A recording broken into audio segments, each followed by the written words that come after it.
Assalamualaikum warahmatullahi wabarakatuh. Anak-anakku sekalian, ketemu lagi dengan Bapak pada kesempatan hari ini dalam pembelajaran pendidikan agama Islam dan budi pekerti. Materi kita pada hari ini adalah senang menuntut ilmu dan mengamalkannya. Namun sebelum kita mulai pembelajaran kita pada hari ini, marilah kita buka dengan membaca doa belajar. Bismillahirrahmanirrahim.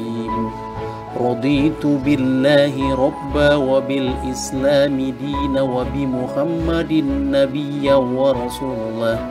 Rabbi zidni ilman warzuqni fahman. Pengertian menuntut ilmu.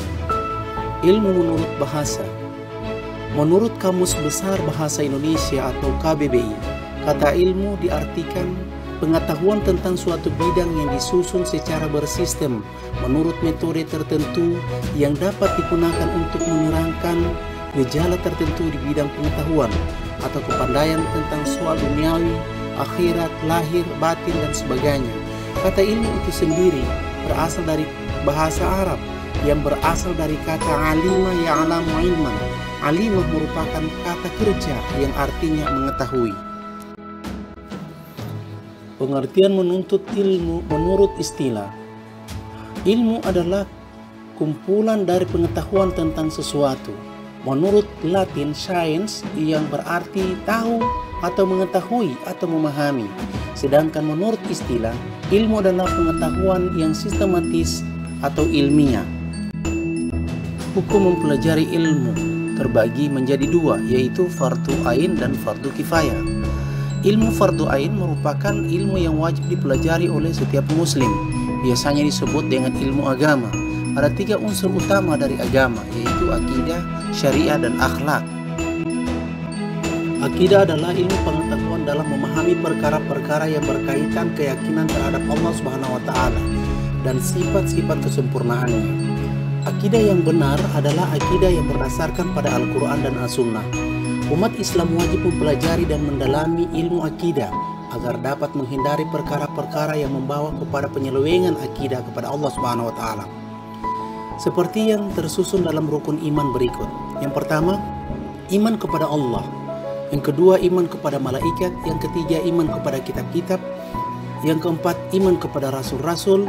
Yang kelima, iman kepada hari kiamat. Dan yang keenam, iman kepada kadar baik dan buruk. Syariah secara istilah dapat diartikan sebagai suatu sistem atau aturan yang bisa jadi mengatur hubungan antara manusia dengan Allah atau hubungan manusia dengan manusia. Kemudian akhlak. Kata akhlak berasal dari bahasa Arab yaitu al-khuluq yang berarti tabiat, perangai, tingkah laku, kebiasaan, kelakuan. Menurut istilah, akhlak ialah sifat yang tertanam di dalam diri seorang manusia yang bisa mengeluarkan sesuatu dengan senang dan mudah tanpa adanya suatu pemikiran atau paksaan. Kemudian fardu kifayah. Fardu kifayah adalah ilmu yang apabila sudah ada dari sebagian muslim mempelajarinya, maka sudah gugur kewajiban muslim lainnya.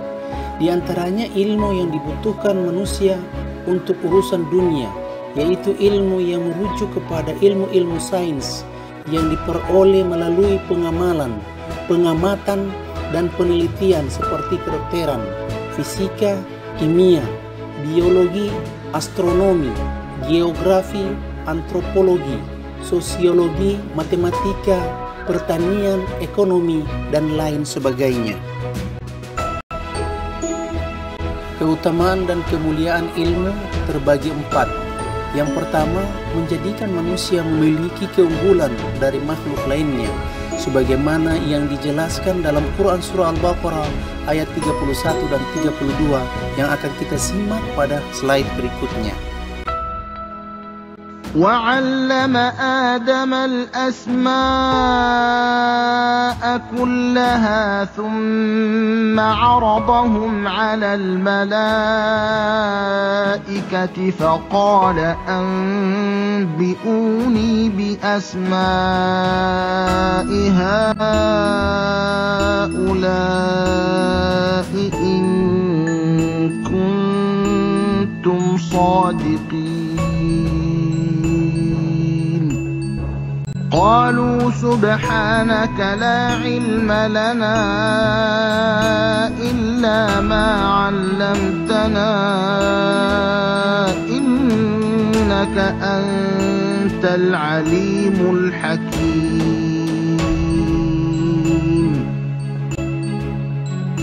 Keutamaan dan kemuliaan ilmu yang kedua, yaitu mengangkat derajat seorang manusia. Ilmu dapat mengangkat pemiliknya menjadi orang yang terhormat dan memiliki kedudukan. Semua itu dapat disaksikan dalam kehidupan sehari-hari. Bagaimana kehidupan seseorang yang memiliki ilmu akan berbeda dengan orang yang tidak memiliki ilmu. Hidupnya akan lebih sejahtera secara materi. Allah Subhanahu wa Ta'ala menggambarkan bahwa ilmu mampu mengangkat derajat seseorang, sebagaimana dijelaskan dalam Quran Surah Al-Mujadalah ayat 11. يا أيها الذين آمنوا إذا قيل لكم تفسحوا في المجالس فافسحوا يفسح الله لكم وإذا قيل انشزوا فانشزوا يرفع الله الذين آمنوا منكم والذين أوتوا العلم درجات Wallahu bima ta'maluna khabir. Keutamaan dan kemuliaan ilmu yang ketiga adalah warisan para nabi. Para nabi merupakan orang-orang mulia yang dipilih oleh Allah Subhanahu wa Ta'ala. Dengan ilmu yang dimilikinya, mereka mengajarkan kebenaran kepada manusia. Oleh karena itu, orang yang menuntut ilmu dalam rangka mendekatkan diri kepada Allah Subhanahu wa Ta'ala tepatlah dikatakan sebagai para pewaris, yaitu para ulama. Rasulullah SAW bersabda dalam sebuah hadisnya, An Abi Darda radhiyallahu anhu qala Rasulullah sallallahu alaihi wasallam innal ulama warathatul anbiya wa innal anbiya lam yuwarrithu dinaran wala dirhaman innama warrithul ilma faman akhadha bihi faqad akhadha bi khawsin wafir rawahu Tirmidzi. Artinya, dari Abu Darda radhiyallahu anhu, Rasulullah sallallahu alaihi wasallam bersabda, sesungguhnya ulama itu pewaris para nabi, dan sesungguhnya para nabi itu tidak pernah mewariskan dinar dan tidak pula dirham, tetapi mereka mewariskan ilmu. Maka siapa mengambilnya, sungguh telah mengambil bagian yang besar. Hadis riwayat Tirmidzi. Keutamaan dan kemuliaan ilmu yang keempat adalah ilmu adalah imamnya amal. Sesungguhnya ilmu adalah imamnya amal, karena setiap amal perbuatan yang dilakukan oleh seseorang harus berpedoman kepada ilmu. Hal itu berarti bahwa setiap orang yang melakukan aktivitas dalam keseharian apapun bentuknya harus mengetahui ilmunya terlebih dahulu agar terhindar dari kesalahan dan nilai ibadahnya kepada Allah Subhanahu wa Ta'ala tidak tertolak. Dalil perintah menuntut ilmu. Agama Islam merupakan agama yang sangat memperhatikan masalah ilmu. Ini dapat dibuktikan dengan banyaknya teks-teks dalil yang berasal baik dari Al-Quran maupun hadis tentang hal tersebut. Konteks dalilnya pun beraneka ragam. Ada yang sifatnya memberi dan menjelaskan anjuran. Ada juga yang menyebutkan keutamaan-keutamaan ilmu dan menuntut ilmu, serta celaan terhadap orang-orang yang tidak berilmu. Salah satunya adalah tentang anjuran menuntut ilmu adalah dalam Quran Surah At-Taubah ayat 122 yang akan kita pelajari pada slide berikutnya. وَمَا كَانَ الْمُؤْمِنُونَ لِيَنْفِرُوا كَافَّةً فَلَوْلَا نَفَرَ مِنْ كُلِّ فِرْقَةٍ مِّنْهُمْ طَائِفَةٌ لِيَتَفَقَّهُوا فِي الدِّينِ وَلِيُنذِرُوا قَوْمَهُمْ إِذَا رَجَعُوا إِلَيْهِمْ لَعَلَّهُمْ يَحْذَرُونَ.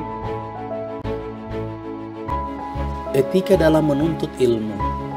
Yang pertama adalah meluruskan niat. Yang kedua, bersikap hormat terhadap guru.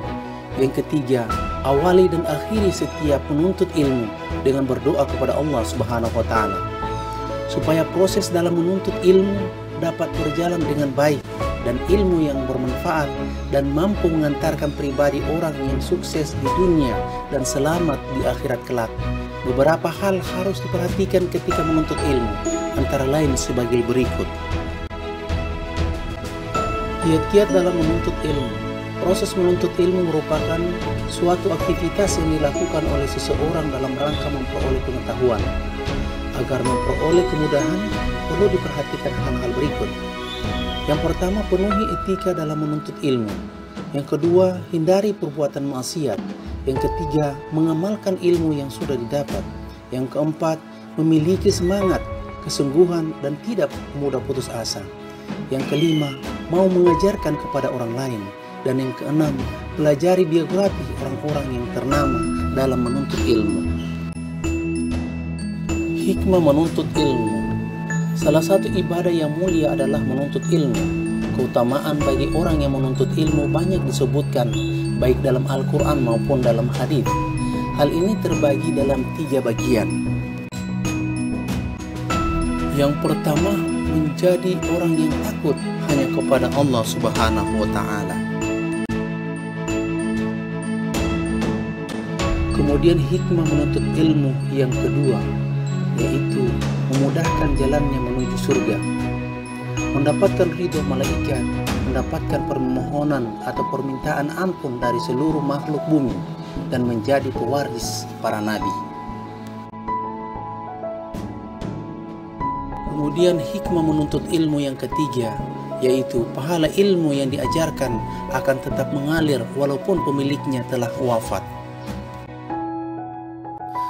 Sekian pertemuan kita pada hari ini. Pesan Bapa, jangan lupa sholat 5 waktu, membaca Al-Quran, dan sholat duha. Tingkatkan ibadah sunnah lainnya, dan selalu membantu serta mendoakan kedua orang tua, menghormati yang tua, dan menyayangi yang muda. Assalamualaikum warahmatullahi wabarakatuh.